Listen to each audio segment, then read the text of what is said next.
So குழந்தைங்களுக்கு first solid weaning ஸ்டேஜ்ன்னு சொல்லுவோம் இல்லைங்களா? ஸோ குடுக்கும்போது ரொம்ப சாஃப்ட்டா எடுத்துக்கிற மாரி ஒரு ஃபுட் அட் அ டைம். ஒரு ஃபுட் அட் அ டைம் குடுக்குறது ரொம்ப முக்கியம். நெறைய மிஸ்டேக் பொதுவா பார்க்குறது என்னன்னா, சத்து மாவு கஞ்சி. எடுத்த உடனே சத்து மாவு கஞ்சி. ஒரு 10 இன்கிரீடியன்ட் இருக்கும் அது உள்ள.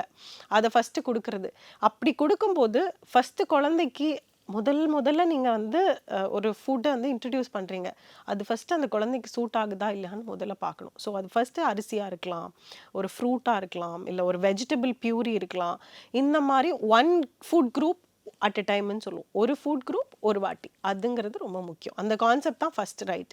ஸோ இதுல வந்து ஒண்ணொன்னா குடுத்து அந்த ஒரு 6 மந்த்ஸ்ல ஸ்டார்ட் பண்றீங்க அப்படின்னா, முதல்ல என்ன ஸ்டார்ட் பண்ணலான்னு கேட்டீங்கன்னா, ஒரு அரிசி கஞ்சி இருக்கலாம்.